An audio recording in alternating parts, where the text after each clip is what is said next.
Hey guys, hello everyone and welcome to the channel and welcome to yet another video on weekend discussion series. Now this is a particular series which is dedicated for your queries. If you have any question regarding your preparation, regarding CSIR net, regarding admissions, regarding PhD, you can drop that question in the comment section of this particular video and I'll take that in the in the next weekend discussion video. All right.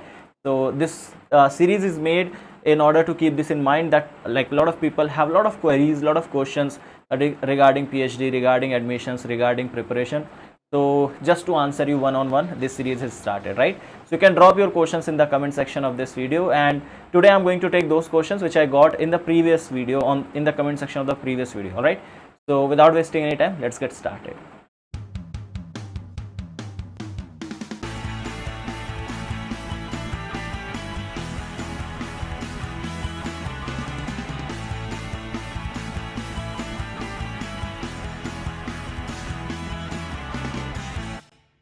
So I'll start with the first question by Nishan. Nishan says that how much time do I get after clearing CSIR net JRF before PhD admission? I mean to say validity of CSIR net scorecard.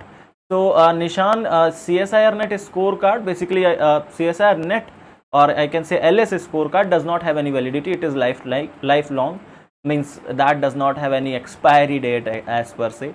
But your JRF certificate or JRF award letter, earlier it used to have 2 years of validity. That means you have to take admission within 2 years of getting that JRF letter, but now the validity has increased to 3 years. Basically it depends upon your JRF award letter. Some, like, it has increased in the previous few years I have seen, and like whenever you get that JRF award letter, it will be mentioned that from which date it is valid and up to what year or up to what month of the year it is valid. Okay, so your validity will be mentioned in your JRF letter, but it is around 3 years. Because of the pandemic situation and all, it has been increased to 3 years. Okay, recently it has been increased to 3 years. If I'm incorrect, please correct me in the comment section. Okay, but as per my knowledge, it is increased to 3 years. All right, earlier it was 2 years, but now it is increased to 3 years. All right, the next question is by Language of Chemistry. Says that, sir, without JRF can I take admission in PhD? Of course you can take admission in PhD. PhD admission has nothing to do with JRF. Okay, JRF is basically, as I told you, JRF is a particular way in which you get fellowship during your PhD. So like, it's just a matter of the case that some institute prefer if you qualify JRF, because in that case they don't have to give money from their pocket. You will be getting money from the government itself, and they don't have to pay you for that, right? So that's what it is, and it's a national level examination, so that it is considered as a eligibility, but it's not. Okay, in many institute it has been made, but it's not mandatory that you need to get JRF in order to do PhD. There are many people who do PhD without JRF also, just with LS, or even without LS. There are many institutes which take admission just based upon entrance exams. So they have their own entrance exams, so you have to figure it out. If you want me to name some of them, like DU is one of them which has its own entrance exam. Hyderabad Central University is there, then you have Aligarh Muslim University, Banaras Hindu University. All these universities have their own entrance exams. Okay, so there are many institutes, you just have to check it out. So they have their own entrance exam, and you don't need JRF in order to take admission over there, although JRF is always preferred. Okay, that is to be, like, that point should be clear in you, that JRF is preferred over a non-JRF candidate. Bruti Rani is asking that, sir, about PMR fellowship. I guess you are asking about PMRF, like that's yeah. So I'll be talking about that. Regarding PMRF, I have to collect a lot of information, so I'll collect that and I will make a dedicated video because I have to gather all of information for that. Okay, I'll let you know about PMRF fellowship. Okay, Dipankar is asking, sir, is there any way to get PhD admission through project work? And if there are, can you please suggest from which project we should take? See, Dipankar, from your question, I am assuming that you are asking me that from project fellow or project assistant, can you become a research scholar? So yes, that is possible in many institutes. It basically depends upon your supervisor under whom you are doing project. So there are people who do project under a particular supervisor, and after the completion of their project, or let's say if the project is of 1 year, and if they perform really well in their project, their supervisor like convert their project into JRF and they are taken as a student under his lab. So this used to happen in many IITs, in many CSIR labs. Just it depends, it does not have any criteria as such. Okay, it depends upon the supervisor who is taking like under whom you are doing the project. So that is what it is. Okay, so it is just between you and the supervisor under whom you are doing that particular project. Now you have to make it clear with the supervisor if you are doing project under someone. Okay, you have to make it clear that, sir, will you convert it into PhD or not. So that's up to him.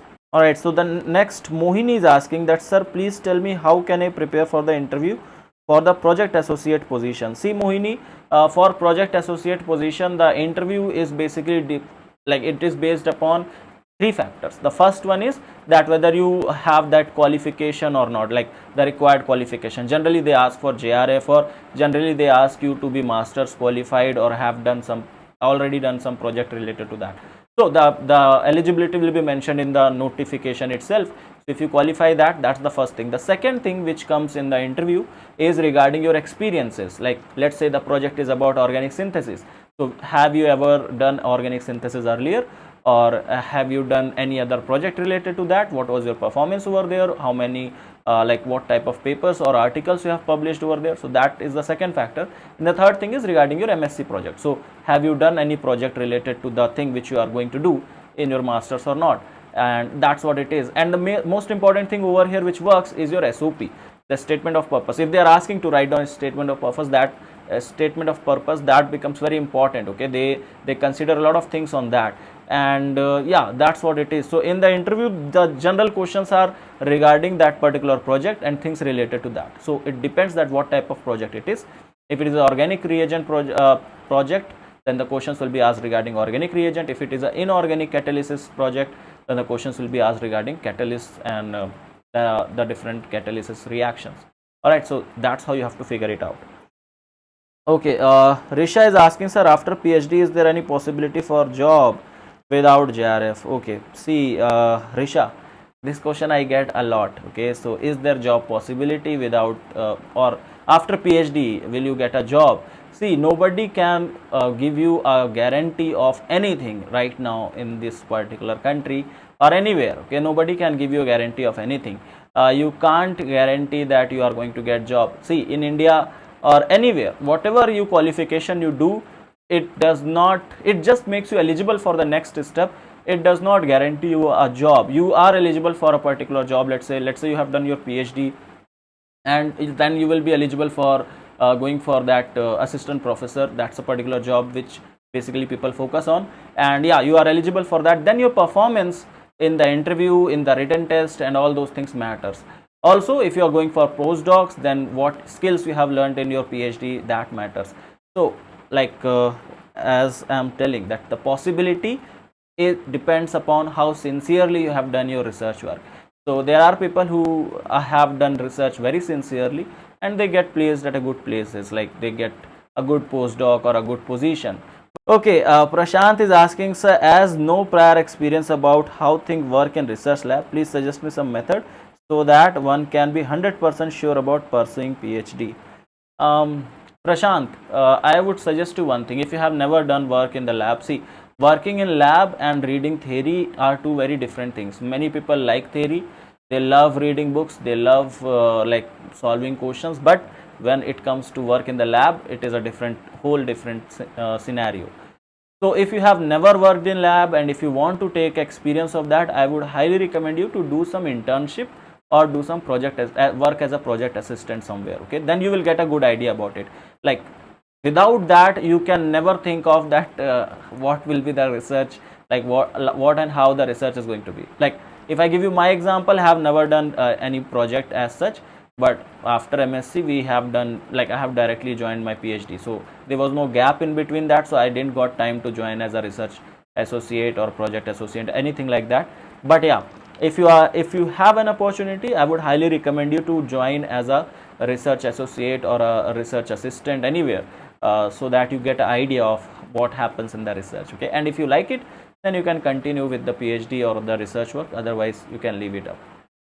Okay, next Shreya is asking, okay, she is just telling that, yeah, absolutely right, North Indians only have degrees, no project, no research. I have done masters in zoology but never had practiced even. They just focus on theory. In practical also they only have theory. this leads to loss of interest in research by the time we end up with masters. So yeah, Shreya, that is true, but yeah, North India also there are some institutes, like if I talk about some good institutes in North India like IIT Delhi, IIT, like IITs are there, so you can't say for all the institutes, but yeah, in most of the places this thing happens, okay. And yeah, this is harsh reality. Okay, all right. Now Monica has asked that, sir, I belong to PWD category and have gate rank 2485. Can I be selected in any IIT or IISER? See, Monica, I have already discussed about this in the previous video, and in the previous video also I have given the link for that. Again, I'll give you the link for that video. You can watch that video and you can get to know that which IIT or which IISER you should target on. Mostly IITs and IISERs have like their entrance or their admission process have been done, or few are left, okay. So just see that if any of the institute is left or not, just try to apply in that particular institute. All right. And another thing she is asking that मैंने 4 बार CSIR दिया है and I haven't qualified yet. By this time my confidence has become down, but I really want to do PhD. Can you please suggest something? Okay, see Monica, first thing is that if you have not qualified it for 4 times, 4 बार अगर qualify नहीं हुआ है, सबसे पहली चीज़ जो तुम्हें करनी है वो फिगर आउट करना है कि मिस्टेक क्या कर रहे हो, ठीक है, वो सबसे इम्पॉर्टेंट है. And you can contact me on the email ID provided in the description of this video, okay. You can just drop me a mail over there, we can discuss over it, okay. Yeah, so let's go for the next question. Okay, next question is by Sanjeev. Sanjeev says that, how can we do part-time PhD in any institute or university? What is the criteria and how it works with respect to lab work compared to full-time PhD? Does it also require JRF qualification? See, Sanjeev, part-time PhD is for those who are doing some job. Let's say if you are already like faculty at some place, let's say a guest faculty at a certain place, or you are working as ad hoc at a particular place and you just need the degree, okay, then in that case people generally apply for this part-time PhD. In the part-time PhD you don't have to go for lab, you just have to enroll into it, you just have to make some assignments regarding it, and that's what it is. So lab work is least over there, you will not get to know any skills in that case, and that will be just for the degree sake, okay, you will just get a PhD degree, that's all.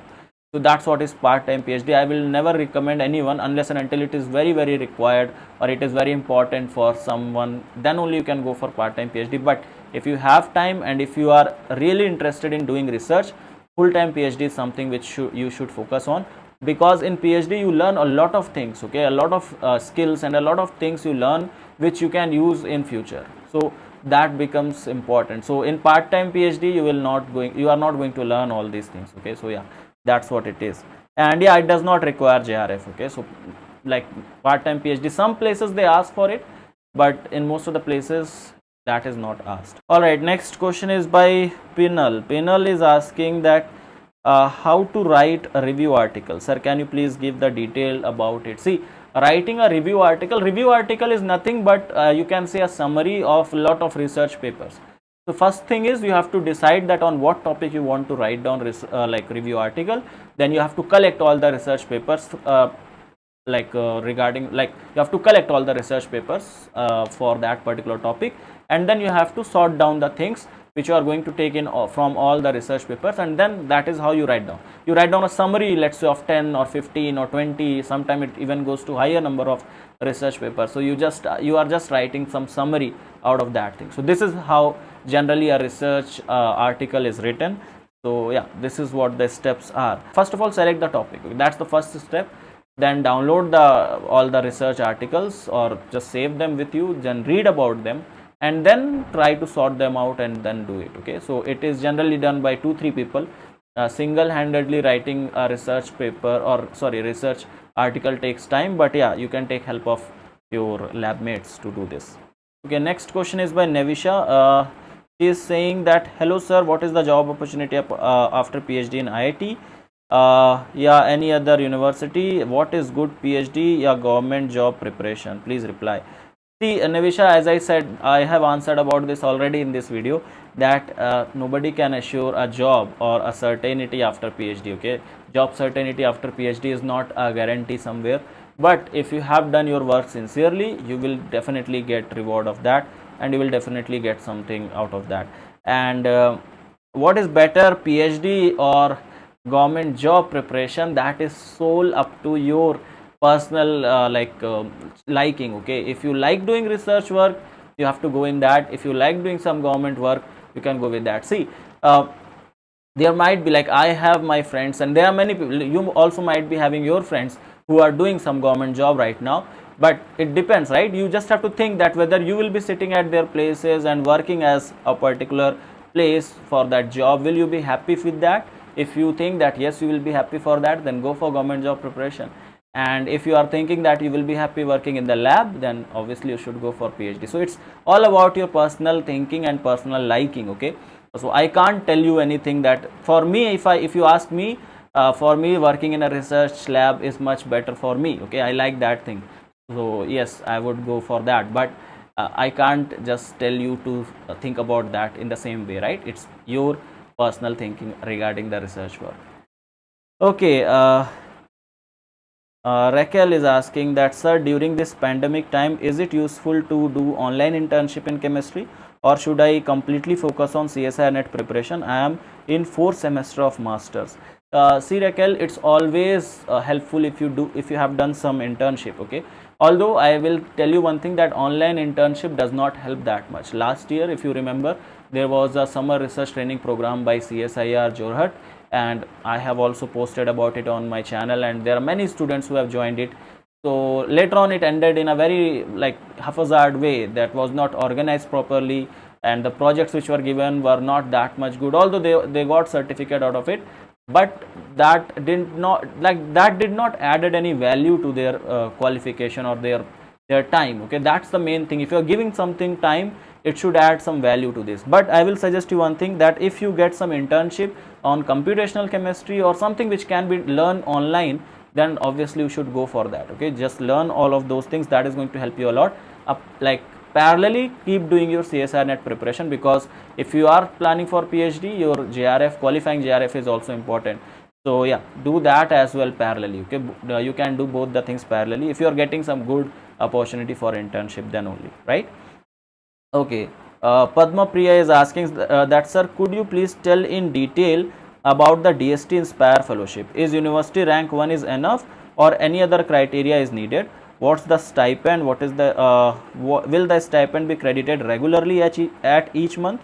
Which fellowship is better, either institute or JRF or Inspire? Okay, fine. See, Padma Priya, basically DST Inspire Fellowship, in order to get DST Inspire Fellowship, there are two ways. Okay, one is like a person gets from starting from their class 12th, like after their class 12th, they keep on getting it through their bachelor's, through their masters, and then in their PhD also.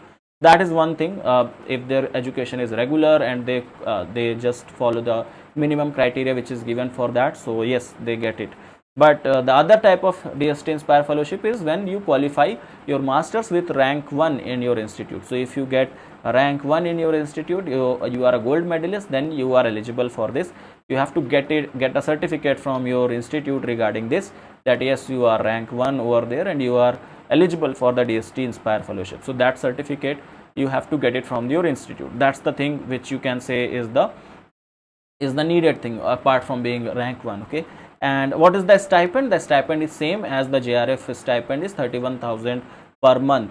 And will the stipend be credited regularly? See, the thing which DST Inspire gives you, there is a thing called as DBT mode. Okay, DBT means direct bank transfer mode. So CSIR and UGC, JRF, all these students, they get money or stipend through DBT mode, means the money is credited directly from the government account to the bank account of the individual. But DST Inspire has not applied this particular method till now. The method is little different. The money comes to the institute account first of all, and then institute reimburse that amount to the student's account. Okay, so it comes through the institute, it goes like that. Now in that process it takes time. Okay, so the money is not regular. It is like for the starting of the session, it will delay for 3 or 4 months, then it will become regular. Okay, it depends upon your institute basically, but yeah, it's not very regular, I would say. and which one is better? Basically all the three are same, you are getting the equal amount in all of them, but there is a benefit of getting DST Inspire fellowship. You are considered as a DST Inspire aspirant and a DST Inspire research scholar, and you get benefit further as a when you are going to apply as a professor or as an assistant professor. You will be eligible for applying in the DST funded institute as well. So that's the benefit of getting DST Inspire, okay, apart from your CSI or JRF and all. Other things are same in both of them, okay. So that's what it is, okay. So which fellowship is better? If you see in the short run, so UGC JRF is better because you are getting money every month. But if you look at it in the long run, then I think DST Inspire is a better option. All right, let's go to the next question by Anand. Anand says that, sir, I want to know that if we selected for PhD with JRF, so it will make us financially independent. Sir, so what will we do? A, doing PhD, and how do we get job in future, and how much time it takes? Second, going through GATE and trying for PSUs. And he says that please tell us, because the effect of this pandemic is we need to financially independent. I agree with you, Anand. Being financially independent is very important, and regarding this I have already made a video that is CSIR JRF solution of your financial problems. So I have made a video on that, you can watch it if you want. But in short, I will answer you that will it make you financially independent? Yeah, it will make you, because it is going to mean for 5 years it is going to make you, because you are going to get the amount every month in your as a salary, right? So that's what it is going to be. And doing PhD, what are the possibilities of getting job? Again, I have already answered about it, so I don't think I have to repeat it. And going through GATE and trying for PSUs, I told in the previous video also that now during the pandemic situation, all the PSUs have delayed their recruitment, so we don't know that what benefit you are going to get through GATE. So yeah, right now the thing which you can go for is JRF. Although I will not say that don't go for GATE. GATE has always been a very good opportunity, and you should go for it. In future, if the vacancy if the PSUs start recruiting through GATE, you will have a good option over there as well, okay. So yeah, you should actually try for GATE and both, because you know that you don't have to study something differently for that, right? So prepare for both of them parallelly. But yeah, job assurance, as I said, that there is no 100% job assurance after PhD, right? So keep that thing. Okay, Srimanta is asking, does institute fellows also get contingency per year? How to prepare for NET who already joined PhD, as they don't get much time for preparation? Srimanta, see, yes, institute fellowship also gives you contingency per year, but their contingency is little tricky, because that depends upon your, because that contingency is provided through the institute, and it goes through your supervisor. So sometimes some supervisors don't allow you to take that contingency amount, or they ask you to purchase things for the lab, like instruments or glasswares and other things you have to purchase for the lab from your contingency. So that happens with the institute contingency amount, right? The next thing is that how to prepare for those who have already joined PhD. See, during the first year of PhD, the workload is not that much. You have to only go for your courseworks, and the things are quite easy over there. So if you are able to qualify CSIRNet within first or second year of PhD, it is good enough. After second year, the things become serious, okay. You have to go for a research work little seriously. So in that case, things become difficult, and then I will not recommend you to prepare for CSIRNet. Rather, you should focus on your research work, because that's more important at that particular time, right? Okay, Saurav is asking that, sir, please discuss about the application process through DST Inspire on PhD who got Inspire from high school level. Okay, Saurav, I'll discuss about it in a dedicated separate video, okay. I'll talk about it, not at the high school level, but it's after class 12th, okay. That's what it is.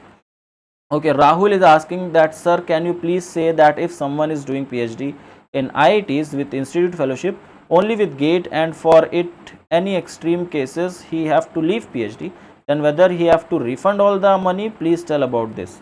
Rahul, I'm not 100% sure about this thing, okay.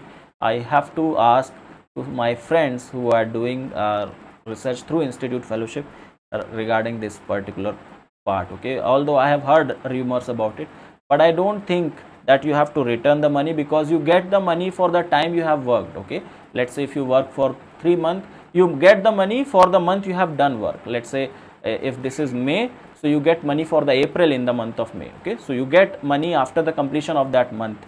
So when you are leaving it, you have already worked for the previous month and you have got money till then. So I don't think you have to refund that money, but yet I will reconfirm and let you know. Okay. Okay, Unni Krishnan is asking, sir, I am Unni Krishnan, currently living in Kerala. I like to pursue PhD outside India. Can you help in this? And I wish to read book, but it takes a lot of time to complete. How can I read effectively and topic especially? See, Unni Krishnan, regarding your PhD in abroad, I'll discuss in a separate video. I'll talk about it in detail over there. But regarding that, how to read books, whenever you are reading book does not, see, reading a novel and reading an academic book, these two things are different. In novel, you go word by word, you go sentence by sentence, because you don't want to miss any of the scene right over there. But in academia, or when you are reading academic book, you don't go by word, you go paragraph wise, and you read a paragraph, you have understood something, or you just go through the topic wise. Like in the book, you will see that the book has a topic and then the things are written inside it. So you go according to that, you just read about it, and then you mark out the important things from there. So keep writing the important things in your notebook.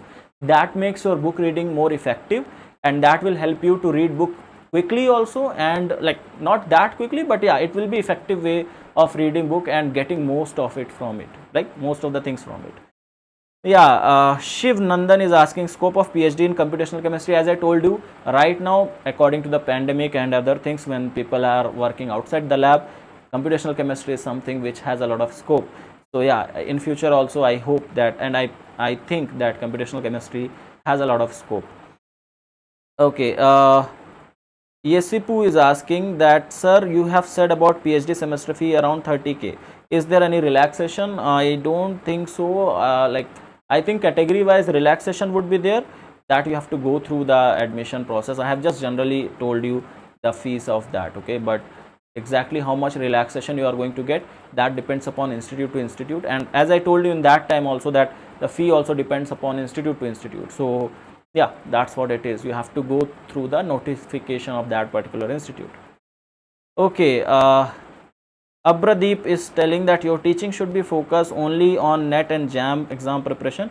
There is no need of GATE exam preparation, as PSU will no longer recruit anyone. Abradeep, you are correct in some way, but see, that's the current scenario right now. No PSU is recruiting through GATE, but we can't assume that in future also they are not going to do that, unless and until we get something officially from PSUs like that. Okay, so we have to be optimistic over here, and see, for preparing for GATE does not takes anything extra from you. You are preparing for CSIR NET, you are preparing for the exams, and the GATE exam also is quite similar. The syllabus is same, just the way of preparation is little different.